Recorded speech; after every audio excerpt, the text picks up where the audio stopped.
किसने बुलाया आपको? मैंने। पर क्यों? ये डिवोर्स लॉयर आर्यमन और कृष्णा के डिवोर्स पेपर साइन करने आए हैं। कृष्णा ने पकड़ लिया है मोहिनी का सच। यहाँ पर उसको वो लाल साड़ी मिल जाती है जो बहुत दिन से ढूंढ रही थी और उसको समझ में नहीं आ रहा था कि साड़ी कहाँ चली गई। अब जब वो साड़ी का टुकड़ा देखती है ना मोहिनी के रूम में, तो उसके सामने सारी पिक्चर क्लियर हो जाती है। वो पर अब जब मेरी और आर्यमन की शादी हो रही है तो इन दोनों को तो तलाक लेना होगा ना, वरना हमारी शादी लीगल कैसे होगी। समझ लेती है कि भाई ये कुछ ना कुछ तो मोहिनी चाल चली रही है। मुझे मेरे बच्चे के लिए या तो सब कुछ चाहिए या कुछ भी नहीं। आर्यमन को उसके नाम के साथ साथ इसके बच्चे को उसकी प्रॉपर्टी में भी हिस्सा देना पड़ेगा। बात मेरी कान खोल के सुन लीजिए सब। और हमने देखा ही था ना कि उस दिन होटल में भाई वो लाल साड़ी पहन के जाती है और ऐसे शो करती है कि वो कृष्णा है, क्योंकि यहाँ पर आर्यमन को उसने सूप में कुछ बेहोशी की दवा मिला दी थी और आर्यमन को उस दिन होश ही नहीं था। लाल साड़ी वगैरह पहन के ना कृष्णा की तरह आ जाती है और इसी बीच में ना वो सारे फोटोग्राफ्स वगैरह भी खींच लेती है। मैं तो कृष्णा को डिवोर्स देने वाला हूँ और मैं इसे कोई प्रॉपर्टी में हिस्सा। मैं दूंगी आपको डिवोर्स।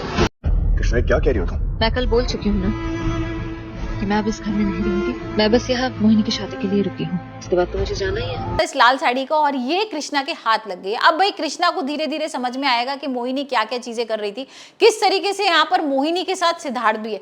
क्योंकि हम देख रहे हैं ना एपिसोड में कि यहाँ शादी की बात भी चल रही है और आर्यमन और मोहिनी की यहाँ शादी की बात कृष्णा ही बोल रही है कि भाई कृष्णा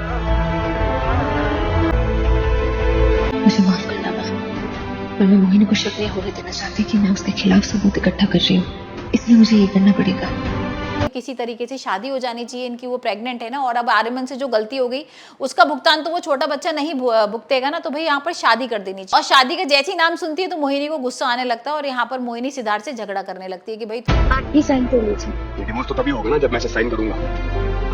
नॉट डूइंग इट। तुमने तो शादी का कुछ बोला ही नहीं था ऐसा।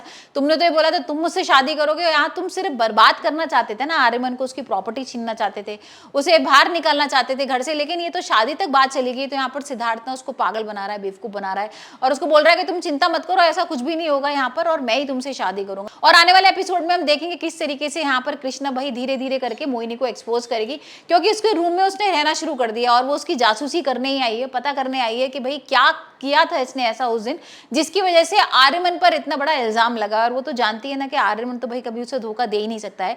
और यहाँ पर केतन भी उससे पूछ रहा है कि क्या आप छोड़ दोगी आर्यमन को और क्या शादी करा दोगी मोहिनी की। तो यहाँ पर भाई कृष्णा बोल रही है कि नहीं, ऐसा कुछ भी नहीं होगा। और तुम देखो धीरे धीरे क्या होता है, मैं किस तरीके से यहाँ पर मोहिनी और सिद्धार्थ का सच लेकर आती हूँ।